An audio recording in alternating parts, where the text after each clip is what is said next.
Okay, so listen, guys, I got a really important quote that's relevant to our topic today. And it's Albert Einstein. And he says, we cannot solve problems at the same level of thinking that we were at when we created those problems. So that brings us into what we're chatting about today. And we are talking about healthy relationships versus toxic relationships. Whew. It's a heavy one today. That's a heavy one to talk about. I know. We probably won't get through everything. You know what I was thinking about? I was like, this is going to be a really fun conversation for us, but we definitely need a panel here, like guys and feedback. girls, to really just talk about kind of, we have our opinions, right? But I would love to just kind of go through guys and girls, like what is the issue with dating? Like what are our core problems, especially in New York City? Well, actually, dating in New York. Dating in New York, that's a whole subject for another day. I'm sorry. Actually, I take that back. Let's just talk about dating and kind of like, you know, creating the problems, what creates those problems. Correct. And even accountability on our own. Let's start. How do you decide, right, on a relationship? How do you decide on a relationship? Like what do you want from a relationship? Because the thing is that many of us, we just jump into situations, right? Yeah. We don't define what we're looking for in relationships. So from the jump, if you define what you're looking for and you kind of have a layout of things that you need, then it's a lot easier for you to kind of like assess when those needs aren't being met. So it doesn't turn into a toxic situation. You know, I wonder how that fits in with the list that people say that women in their 30s have, talking about, you know, you women have these long lists. This is why you're not in relationships, because you need to throw that list away. I've heard even professionals say that list is not valid. You want too many things and all that. How do we reconcile with that? What is a list that's, you know, what is maybe it's a spectrum, right? Where there's the list that's just impossible to meet someone. And then there's, you know, what is the happy medium? How about a human list? How about a list where you're just like, first of all, I need someone that communicates well, right? Number one, open communication. Yeah. Number two, I need someone that's respectful, that's kind, that's considerate, that's thoughtful. So just like human things, right? Yeah. But more geared towards me and this and us, right? Like health. Right? You know, I've been thinking about relationships. Not necessarily he needs to have this amount of money, this type of car, this type of house. Well, let's talk about that. This type of, you know, job. I've asked several men, you know, at what point do you feel you're ready for a relationship? And a lot of times they equate their money or where they are financially in their careers with when they're ready. So it's, you know, is it due to our lists? That's an excellent point. I would imagine that there's a lot of social pressures for men to be financially stable before they can even consider a relationship or a solid relationship. So until then, they just go into situationships and ruin everybody that comes around their way. I'm kidding. My God. Is that what happens? Because they're still dealing with women. They're still having sex all the time. Exactly. So it's kind of like this situationship thing keeps going on. But while we're on the topic of situationships, oh my God. You know, one thing I've been thinking about is like, you know, when someone breaks up from a relationship that's formal, like a formal relationship where it's a committed relationship. Everybody knows this is my boyfriend, this is my girlfriend and everything. I feel like that gets a lot more love in the sense where people expect you to hurt. People, or maybe even we as just society make it so that, you know, that's when someone should feel. But when someone gets out of a situationship, a lot of times it's almost like say for example, you're in a situationship with a guy, right? Okay. And then, you know, you're trying to work towards something and it doesn't work out. And then you find out maybe that they're maybe taking another situationship more seriously, and that there's another girl and everything, are you allowed to feel like you were cheated on? I mean, he wasn't committed to you, but at the same time, you were trying to build something. Are you allowed to process those feelings like someone who may have been cheated on? Because I feel like a lot of people go through situationships, right? And don't establish a relationship. Maybe it doesn't last long enough for it to become a relationship. But are those feelings taken as seriously? Because situations are relationships, no? I believe, all interactions, right, are relationships to a certain degree. Yeah. That's my perspective on it. Whether or not it's a romantic relationship that will eventually lead to marriage, that can be determined at a later time. However, all interactions, we have relationships with our colleagues. We have relationships with our friends. We have relationships with the people that deliver our food. Right? I get it, but I mean, in the sense of situationship versus like a committed relationship. I believe like it's just as valid. Yeah. I personally don't enjoy those interactions, and I tend to try to stay out of them. But I do believe when you are caught in them, that they are valid. Your feelings are really valid. Yeah, they really are, because it's almost like, an abusive cycle. I almost feel like people feel like, okay, but we were honest with each other. That doesn't mean that it was okay. I don't give a damn. To like, I don't know. It's weird because there's something misleading about situationships. Of course. A lot of times, because there's one person who wants it to become more. Of course, there's always that one person. There's always that one person who wants it to become more. So when people get caught up in situationships, I almost feel like it's very it's like hopeful that it will turn into something, and let's just continue hanging out. And sometimes it's also like struggling to commit immediately. You're still trying to get to know each other, but while you're still trying to get to know each other on that level, homie is getting to know somebody else. Right? Now, I do believe that those situations can turn into long-term relationships. That's happened with quite a few people. So what you're saying is very valid, Yeah. It's how we as human beings conceptualize our interactions with one another is limited to our understanding in that moment. Because going back in time, people that you said you were going to be with and that you proclaimed that you were going to love forever, it might not have worked out.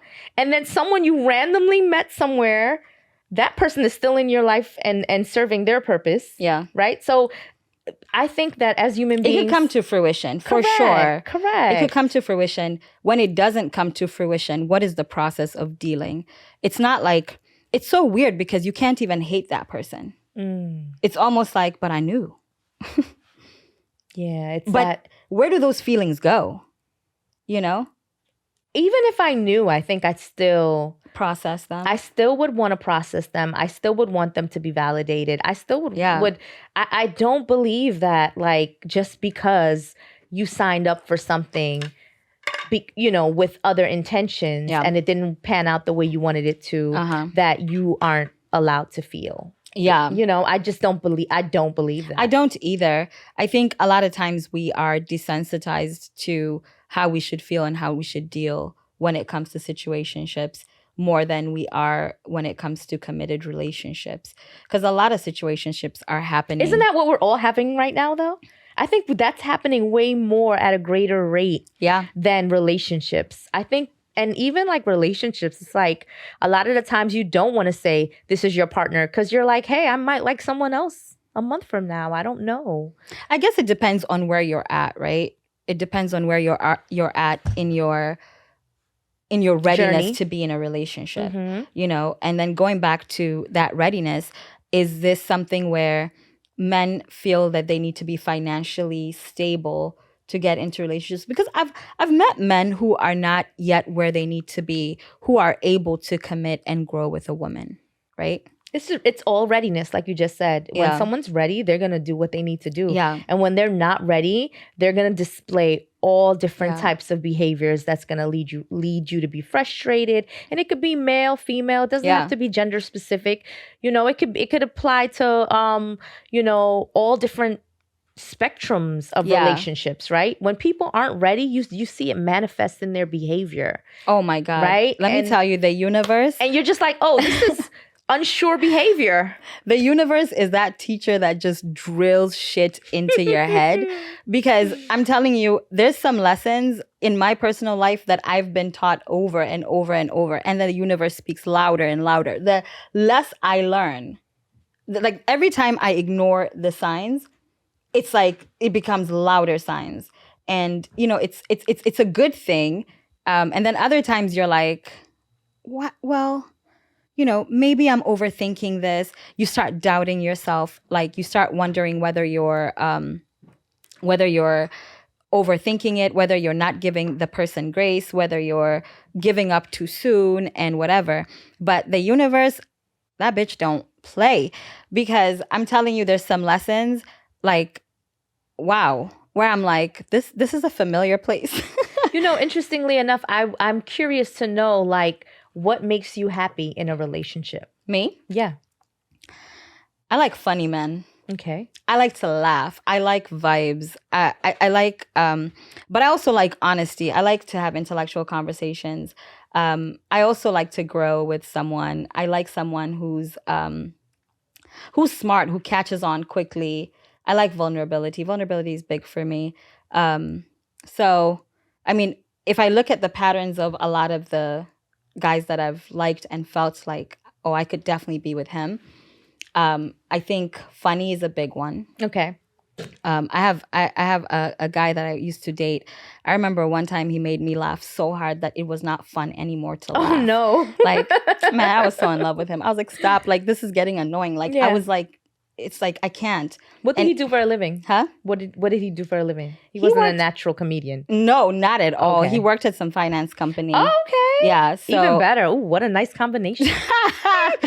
but you know, it was you know, but working in a finance company, you just don't know what levels. But I'm just kidding. No, it's very true. But it was, his work was very separate from his life. But he also did a lot. He was also very creative. So, but I loved to laugh. I just loved to enjoy time with him. We, you know, we had very candid conversations about really fun things, debating. Yeah. I like that kind of mental stimulation. Yeah. In men, but you know, a lot of times I've let laughter and the fun I have with a guy blind the other stuff. issues that are there. You know, because we have so much fun. So when we see each other, it's such a vibe. It's really hard to even talk about like things that maybe have come to light. The status of the relationship. Yeah. Because you don't want to ruin things. the vibe. Correct, You're correct, like, you correct. know. Yes. For me, I think it's more about like passion. Yeah. Am I really into this person? You know, is that passion there? Yeah. Are they a leader? Yeah. Like, what are their leadership skills like? You have to be a leader. You have to be strong. You have to be really smart. Yeah. You have to teach me something I don't know. And you have to be respectful and kind. A lot of the times when I'm chatting with other females, they might say things like, oh, I like a guy that's, you know, rough around the edges. I like them rough around the edges, but you got to be really nice to me. Because the minute you change your tone with me, I don't think I like you anymore. I don't know. I can't do rough around the edges. Yeah, I don't like aggressive, like you got to be the sweetest person to me. The only types of people I've ever dated were people that were super, super nice to me. Yeah. And then obviously, eventually it turns toxic. And, you know, they're no longer nice. Speak on it. And they start, you know, telling me things about myself where I'm like, oh my God. But I like that. You know, okay, so let's talk about things about yourself. I mean, how often does a guy break up with you and actually leave you with constructive criticism to make you better for the next guy? I don't think that has ever happened. I think what I've gotten is like a lot of like, you work too much, you know, like I've gotten criticized for like current behavior patterns, but I've never been given like hey, we need to break up and this is what you did wrong. I feel like I'm always the type that I'm breaking up with people by intentionally pressing their buttons, which is a toxic trait I've learned. You know, I won't you do gotta that be anymore. accountable. You gotta be. I'm not doing that anymore. I'm not pressing anyone's buttons Yeah. anymore. That's not very nice. I promise I won't do that anymore. Who you talking? Look at the camera and tell that man. You need to look at your camera and tell that man, I'm not gonna do this shit anymore. I'm sure he told his therapist all the crazy things I was doing, and she was like, "Leave her now." Oh my God. What led you to that? You know, because that you don't just become pattern? that way. Yeah, I think that it's like my escape plan. Yeah. Right. Whenever, if the person takes too long to be like passionate or invested, or like, you know, some people are shy in relationships and they take forever to like open up. I don't have time for that shit. Like, leave me alone. Yeah. You know, I don't want to be like constantly coaching you to let me in. And I mean, there's a time where I'm going to be patient, but after a while, it's like, bro, it's not. Yeah. And then it's almost like you wonder, why did you pursue me and run me down so hard? To then have to break down all these walls that you've put up. Yeah, it's like very hard. Why couldn't you have just left me in my peace? Because that's what happens, right? But they open up in the beginning. Have you noticed? Yeah, it's their little like scheme. It's like, I'm going to let you know this about me. Yeah. And then the minute that you really try to really know them, you know, it then gets tough. That's when they shut down.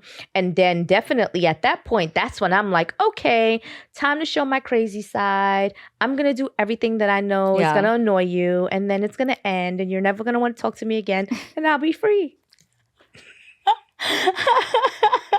You know, acceptance is the first step. Mm-hmm. You know, I think my toxic trait is opposite. It's I act like I'm not upset at things because I'm looking for a pattern. And you are, yeah. Though. But so how do you hide it? Because not me. I cannot hide because it. A lot of times the guys that I deal with are so vibey. Like, it's just like when we see each other, it's a good time. Like, I can be pissed and be like, today I'm talking to him. Today, that's it. Today, I'm really going to be serious and whatever. Next thing you know. As soon as you see him. As soon as we say, what's up, it'll be like, he'll come with a story like, guess what happened? And you're like, I want to hear the story. I'm going to let the story pass. Yeah. Next thing you know, it's 4 hours later and you're like, dang, we've had such a good night. Like, I'm not about to. It's like, for me, I'm the I'll talk to him tomorrow. I'm the direct opposite. I want to ruin it immediately. Oh, I see you having fun? I have to ruin it. Yeah, really? Oh, because you're stuck on it. I'm so For toxic. me, I'm just like, okay, I'm really upset. Maybe this is not the right time to talk about it. Maybe let's see if there's a pattern. Maybe this is not something that was meant and whatever. Mm-hmm. And sometimes I'll bring it up, which is like in a passive way. Mm-hmm. Like, I once brought up to a guy, he was just like weird with communication. And I'm weird too. I'm not the type of person who's gonna like be reaching out. I kind of mirror your communication style.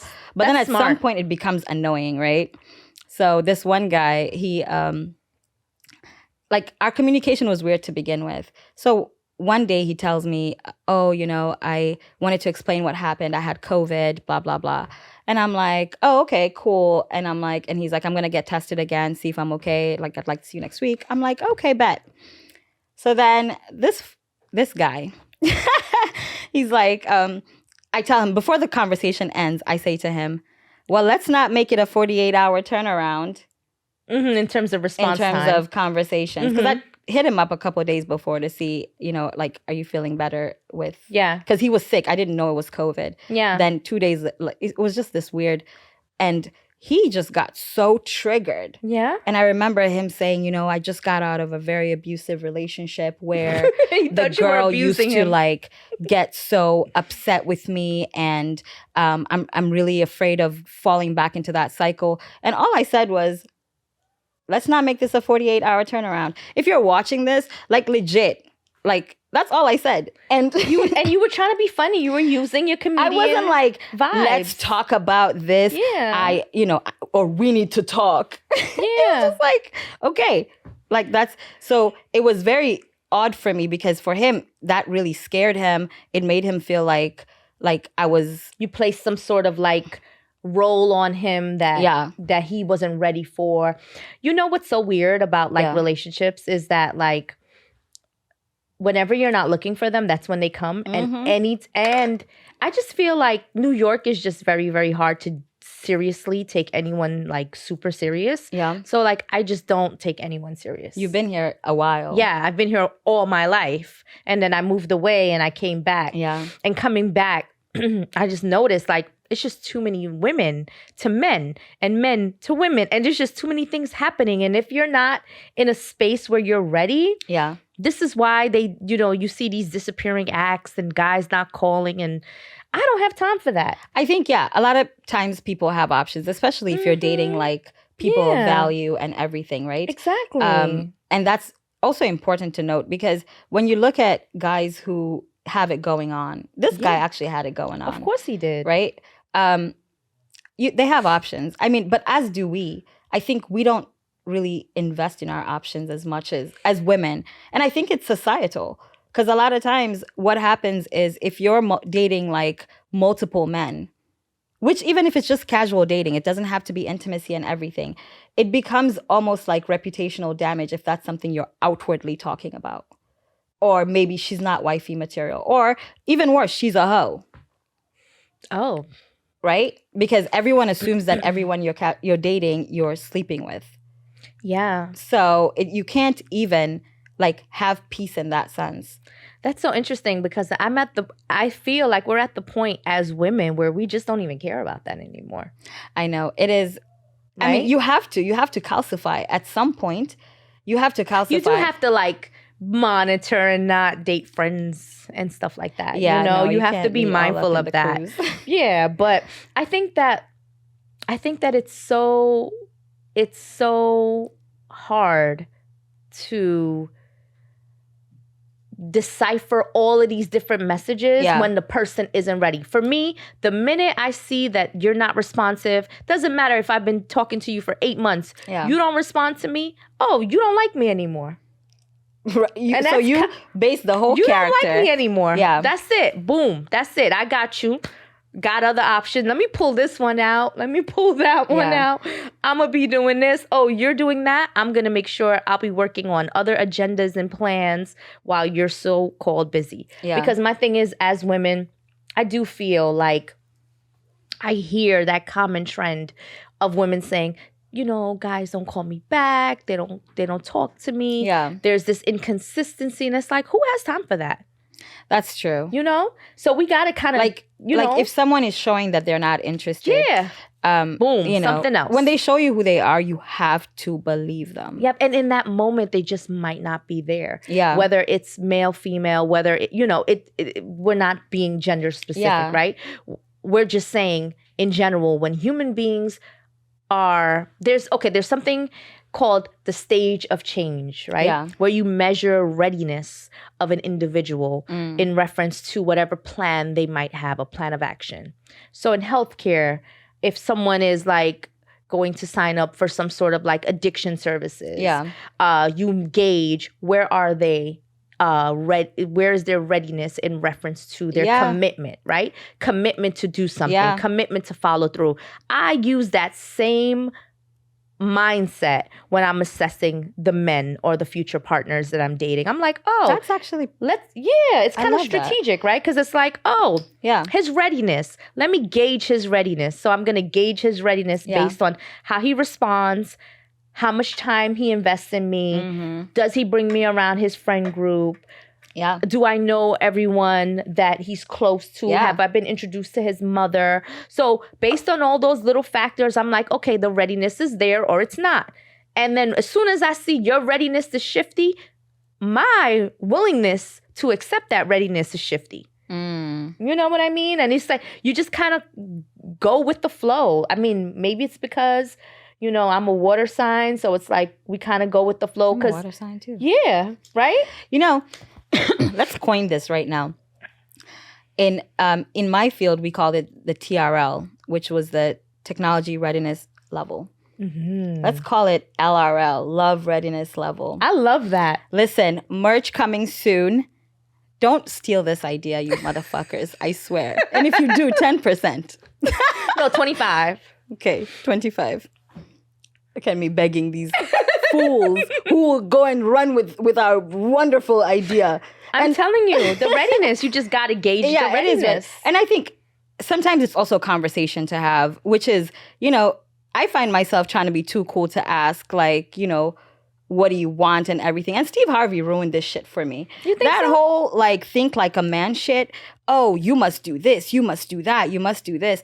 It almost made everything that we should be asking during dating cliche to say, now I find myself, the only things I ask is, are you married? Are you in a relationship? Is there anybody who thinks they're in a relationship with you? That's a valid one. And is there anyone in your life who would be upset if you introduced me to them? Like, it's almost like you got to go to all these levels, because before it used to be, well, he doesn't have a ring on. Do you have a girlfriend? No. Or do you have a baby mom? Do you have a baby on the way? Goddamn. That's a good one. You know what I'm saying? It's just, you got to ask all these questions these days, and you have to be specific. Yeah, dating is brutal. So when you talk about Steve Harvey, I don't know what happened to me, guys, but I feel like I worship Steve Harvey. I was reading that book and I was thinking like a man. And so many people have told me in my life that sometimes I act like a man. And that's the weird part. And I don't know if that was a good thing or a bad thing. Why do we need to act like a man? Because the playing field is that fucked up? Well, they say that women are the new men. And that's the thing, but why can't we be women? I want to be, but when you are soft and vulnerable, you're easily led to disappointment. So how do you protect yourself? How do you could be with someone for 8 months in and you've invested all this time, you've met their parents, all this stuff, you're going to all these family gatherings and all that, and then they do something to disappoint you. So it's like, don't you have to always kind of, not expect the worst, but prepare for if this person exhibits poor decision making? But I don't know, I feel like that's such a sucky place to be. It's almost like I'd rather know that when I get to this place of heartbreak again, that I'll manage it, I'll deal, rather than not be vulnerable fully in the situation. So you enjoy being vulnerable in your relationship? Yeah, I just feel like I want to eat it with a big spoon, no matter how short it is.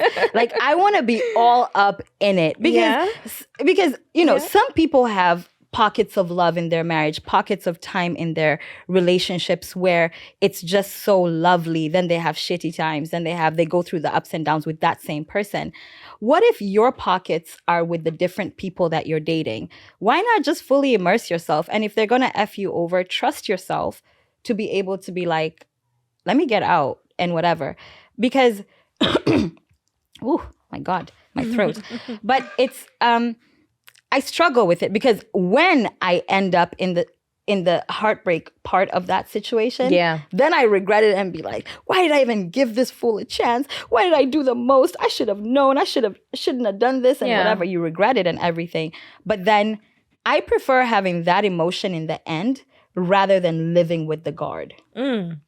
It's weird because living with the guard is I feel like a strenuous place for me rather than heartbreak is a familiar place. We all, Burna Boy says that everybody go chop breakfast. In last life. It's true. We're all going to chop breakfast. Like, disappointment is inevitable for me. So you want to just enjoy I want to fully experience it. Immerse myself in it. But then again, it's also a very difficult place to be emotionally when disappointments happen. Of course. And, sometimes I always joke that life is a series of beautiful romances, Just I love that.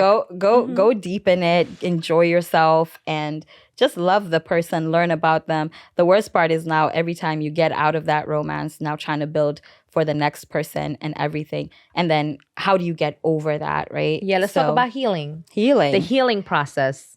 I mean, I always say, it's not a rejection, it's a redirection. It's always a redirection. Absolutely. When my ego is hurting, when I'm just like, damn. In that moment, the ego suffers. But the spiritual being will recover. Yeah. And, I have a bunch of quotes that I try to remember, like, what's for you will never miss you. That's right. And if this is what's happening, and then there's also if maybe God's trying to get me out of this. Maybe that's why whatever is happening. What am I supposed to be learning out of this? And, it's easy in concept to say everything I'm saying right now. In the moment, you forget it. Mm-hmm. You forget and you wonder and you're like, so what was it about me? Sometimes I just wish someone would break up with me. I think the hardest thing for me has in situations where I really cared about somebody, even if I wasn't fully happy or they weren't showing me that they were the person that I want to be partners with for a very long time. I think for me, it's the finding out myself that this is not working out rather than someone just breaking up with you. Just patterns changing. And, that is hurtful. Yeah. When you start to see the person shift into another human being. Because you can't react to the first thing because you're not sure. Yes. Then you start doubting yourself. You start doubting like, am I overthinking this? Then you don't want to always bring it up and be like, your energy has shifted and whatever. It's just you start to remember that outside of you, this person has a whole nother world. So you start to really reduce yourself in their world to say, well, he could be stressed out about work. He's not ready to talk about that. Maybe it's family. Maybe there's something going on with his friends. You start making all those excuses until at some point you're like, wait, why the F am I here? Yeah. Like, I don't want to be here. I don't want to be in this situation. And then as you're walking away from that, it's even harder because you're also not sure whether you are rightfully walking away. You don't have a tangible reason to walk away. You just know the vibes have changed. So you're also like doubting yourself, So when you're thinking about like breakups, how are you like coaching yourself through that process? To break up? Yeah, because for me, like it's one and done. The next week I'm like, I'm out. It's over. My breakup starts happening like I broke up with you a month ago. 6 weeks before. As I'm going through the process of wondering what's going on, I'm like hurting through that process.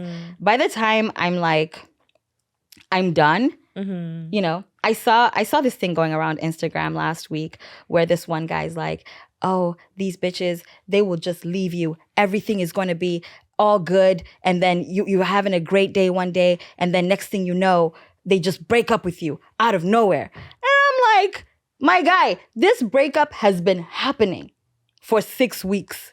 Well, it's been happening based on his behavior, right? I mean, who knows, right? But a lot of times women process breakups while in the relationship. Yes. And I think that's why sometimes men will be surprised when you're breaking up with them in that moment because you've been going through it for some time, doubting yourself, wondering whether you're ready to leave, all these things. Then eventually you're like, okay. So quick question for you. Do women value relationships more than men? Yes. I remember having a conversation with a guy that I was dating at the time, and we were talking. It was one of those in-depth conversations. Yeah. And he said to me, he was like, wow, women value relationships so much more than men. So then I said, well, what do men value? He said, making money. Because money gets the bitches. Right? And then so I'm thinking to myself, I'm like, at that point, I'm like, well, maybe I need to I need to change. Maybe I need to not value these romantic relationships and hold them in such a high, regard and like make them the center of my life. Yeah. Maybe the center is something else. And that's always been my thing. I've learned, through therapy and colleagues and just people around me, I've learned my core isn't my romantic relationships. It's my escape from the other duties I might have. My core is really my family. My core is really who I see myself as professionally, goals that I have set for myself. That's my core. The romantic relationships are just like the little sparkle. But when you're able to just live your life fully and not be constantly looking for a relationship over and over, I believe the man will find you where you're at. I believe he'll find you where you're at while you're flourishing in your existence, whether it's your career, whether it's your creative outlet, whether it's your family. Well, you and I know that as a woman, I'm sure you've never had an issue with men finding you. That's what they're doing. Yeah. But the one that you want, or the one that has your best interest at heart, I mean, and I honestly that's the one we want to find us, right? I think a lot of times they have your best interest at heart, but they're just not in a space to, at least the ones that it doesn't work out with, they're just not in a space to sustain what it is that relationship might need. Because, That's true. I always tell myself, like, I don't want to live in this world thinking someone had bad intentions and woke up wanting to break my heart. That's true. Wanting to hurt me, wanting agree. to F me over. I don't want to believe that this is the world that we live in. Yeah, I don't believe that either. So, but at the same time, there's a spectrum when you're thinking that way, because you also don't want to make excuses for people and say, well, that was not your intent. Because, there's a time I was having a conversation with someone that I was, ending it with. And, his response was, I never meant to hurt you. And I looked at him and I said, did you ever mean to not hurt me? That's more important. Right? Because it's like, okay, I get it. You didn't wake up wanting to hurt me. But did you look at this relationship wanting to not hurt me? And I think, I don't remember what he said, because at that point I was just in my feelings. But I think that's the other part. Like, I feel like it's such a moot point for someone to say, I never meant to hurt you. That's so interesting. It's a moot point. No one means to hurt other people. I mean, there's fucked up people, but then that's not the general population. Yeah, I wouldn't imagine so. But what's interesting to me is that when I'm in a relationship, that's all I'm thinking about. I got to make sure I don't hurt my partner. I got to make sure I don't I don't think he's going to like this. I don't think he's going to approve of that. Depending on the interaction and what or you've the agreed with, what their triggers are. Yes. So I make sure not to do those things. Yeah. And interestingly enough, sometimes you'll have a partner that isn't that mindful. So you do have to be. Yeah. What I'm trying to say is that you do have to be mindful or insightful enough to understand whether or not this person is taking all the measures to protect your heart. Yeah, and it's not even. It doesn't have to be actively. I think it could be passive.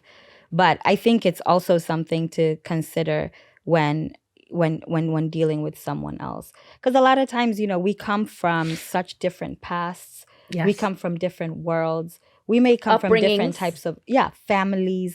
Everything is so different. Yep. And learning each other. And, it's a Venn diagram, right? Yeah. Where they have their worlds, you have your world. And then there's a part where your worlds collide, right? Yep. And outside, and the part that your worlds collide is actually not a very big part, because they have their work, they have their friends, they have their families, they have their past, they have their traumas, and everything. And then there's that piece where you guys collide. It's about making that place very peaceful, but it comes with also maturity and readiness, because a lot of times, we will say guys aren't ready, but as women, are we ready? And what is our readiness level? Mm-hmm. How do you know you're ready? I know I'm ready because it's a feeling that I have. Yeah. So I go, most of what I do in life it's kind of odd. Some people might be like, it's not intelligent, but everything I do is based on my feelings, my stomach, whatever my stomach says. If I kiss a person and I feel it and it feels right, I don't care. I'm jumping out the window.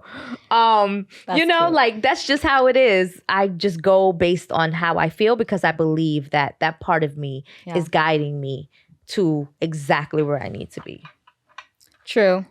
I don't know. I mean, I've been thinking about it, and I'm still going to have to grow. And, throughout this, these conversations that we're having on Unofficial Therapy, hopefully, in a later episode, I'll be able to articulate what my love readiness level is. How do I know I'm ready? Because I feel like there should just be more structure to that.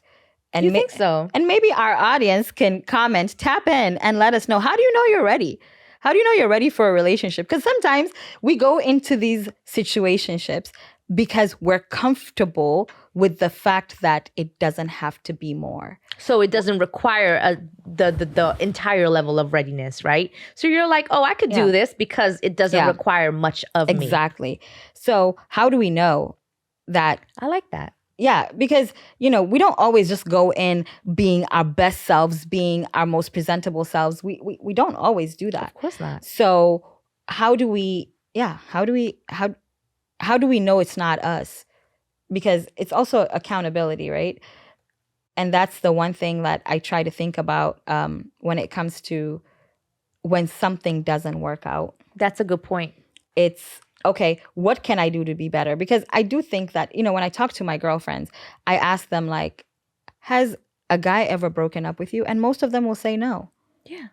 A guy just brings in so much fuckery that you break up with him. And I think maybe that's intentional. Have we ever considered that guys seriously do that? Where they're like, I know that because they know us very well. And we're talking about, male, female. Yeah, dynamics. But it could translate to other spectrums, right? So we're thinking about people know your partner knows you and they know what your tipping point is. Mm-hmm. And if someone is not fulfilling what they know are the essentials, they know that they're going to push you away at some point. And maybe a lot of this is intentional. Maybe women have to start recognizing that.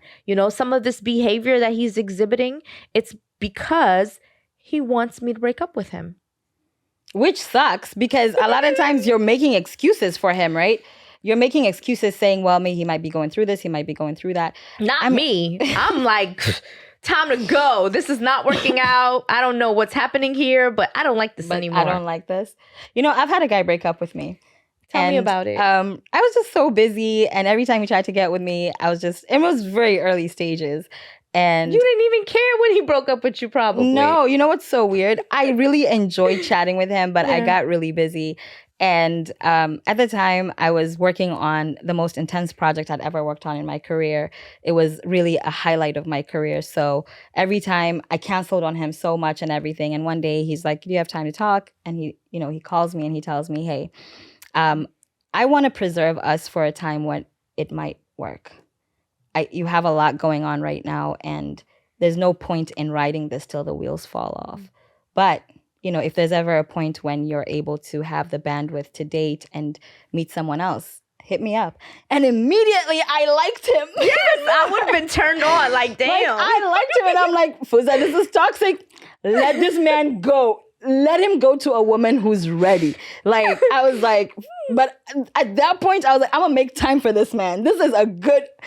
Oh, damn! I never date mature people like that. Ever. He was older. That was excellent. I would have loved him. He was like 15 years my senior. Oh my God! That. Yeah, I know.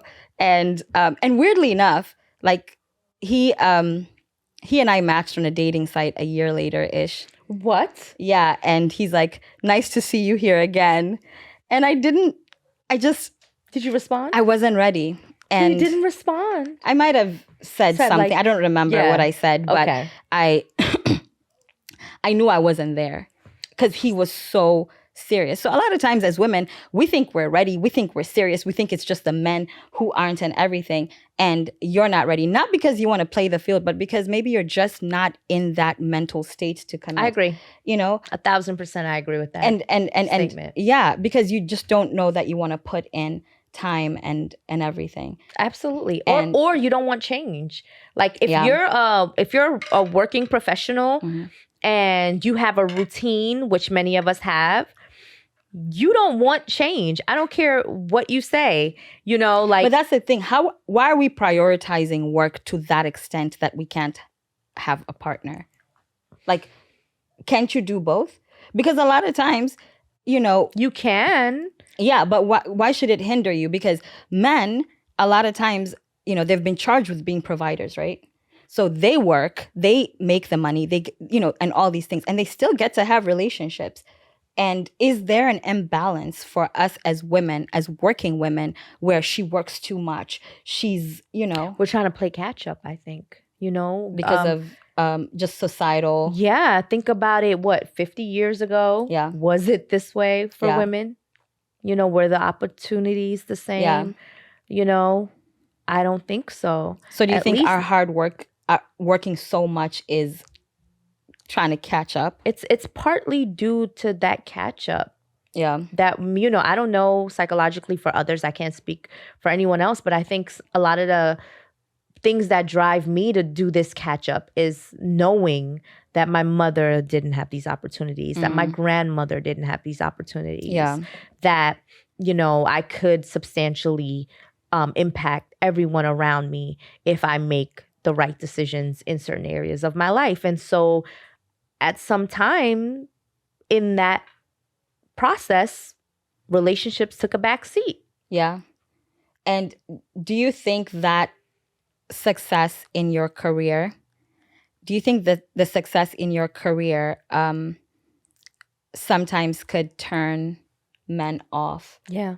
Because Yeah. why? I think that they would say to themselves like, oh, she doesn't have enough time for me. They would automatically just, you know, men are very rapid in their judgment. They make snap judgments. That's one thing I noticed. Well, that's about a generalization, but talking about like men who aren't ready to commit. I think like I've noticed that males are, when they make a snap, not all males, but obviously I've noticed that some of them, when they make a statement, it's like a snap judgment, but that's what it is, right? And so I've heard, you know, men say, oh, you're too busy. Oh, you're really busy. Is it a time thing or is it an independence thing? I don't know. Do you think independence like really, and that's the weird thing. Have you ever heard anybody say, he's an independent man? Yeah, right? Like never. These guys get to stand on their 2 feet, like, but for a woman, oh, she's a little too independent for me. And I've heard that more than once. Yeah, but you'll never hear anybody say, he's independent. And I get it that, you know, women had to get out of that dependency and everything, but it's used more negatively and everything. And the more success, or it feels negative. Yeah, it feels negative. The more success I've had in my career, I think I've sometimes felt like maybe I should tone it down and everything, which I don't, because at the end of the day, my lifestyle is loud. My lifestyle is my lifestyle.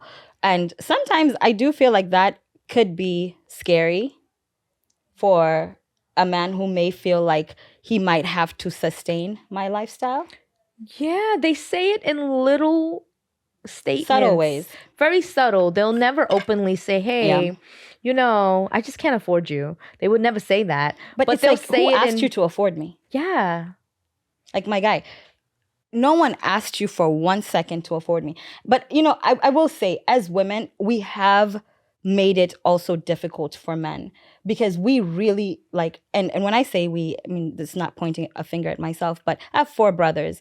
And I always feel bad. Like, I mean, they're, at least, thank God, they've had such good love and everything around them. Interactions around them. But at the same time, it's almost like, as women, is it fair that we really like rate men based on the type of money they make? Maybe that's why it's hard for them to commit and to really go through this. And I get it. Men do that with women's bodies. I mean, women are killing themselves to look a certain way. They're going, you know, spending less money because they've put value on a woman's aesthetic, this almost in a similar way that they've put in a man's financial standings. Yeah. I mean, I think that if you want to have an authentic, genuine relationship, then money should not be the first thing that you think about. I think that... But it matters. It matters to a certain degree, because how much do you really need? If you really think about, if you're happy, if you're really at your core happy with your relationship, I honestly don't believe you need to go to STK for dinner. You're going to be just as happy doing something and, you know what I mean? And when I say money matters, I mean livelihood. Okay. Not like, oh, he's buying me a $30,000 bag or whatever. Yeah. I think there's also an element of even surviving in, say, New York. Dual income could dramatically change your life. Right? Absolutely. So there is that. So it does matter to some extent. But I do think social media has really skewed the value of men to women. I think you have to always, I mean, if you are in a good relationship, Yeah. it's healthy, it's balanced, and both of you are communicating well and you're careful and you're considerate of each other's emotions, I do believe that money shouldn't take precedence over it that. shouldn't. I think it matters the same way the roof on top of your head should matter. That's right. The same way your even cultural differences and everything should matter. There's a lot of things that need to align for a relationship to work out Successfully, and everything, right? So we don't have too much time. How much more time do we have? Okay, thank you. So what are your favorite quotes on processing failed relationships? I don't have any quotes. Oh, So I'm happy that you have some quotes because I don't have any quotes. I don't even think about failed relationships. All I think, and maybe I should do this a little bit more, Yeah. I just think about like, well, next time I'll be kinder, I'll be considerate. I do know that I have like outbursts. I'm the type that as soon as I'm frustrated about something, I'll just let you know what it is. I'm not faking it. I'm not keeping my emotions in. So like there's things that I've learned that this is what you don't do. Mm-hmm. You don't, speak this way but other than that, I feel like I don't even think about failed relationships. I'm like, everything that I went through got me right here and I'm happy. It's true. Because it doesn't happen to you. It happens for you. For you, yes. But, I also always That's like a to good say, one. Yeah. Everything. Like it didn't happen to you. It was not meant to be. It's okay to walk away. It's okay to just accept the L and everything. But is it even an L? Huh? It's growth. I don't think it's an L. I think it's just growth. Maybe the L is just the relationship. Yeah. But at the same time, there's something you grow out of. There's some accountability that you take and everything. And I think I've made every one of my ex-partners better. Woo! Mm-hmm. I'm going to have to think on that one. For their next girlfriend, which I'm happy I was able to do that. I'm going to have to think on that one for myself because, child, I've made them all when better. I look back, I'm like, ooh. Anyways, just kidding. You guys are awesome. I like you're just as entitled to sorrow as you are to joy. Because the world has so many ups and downs.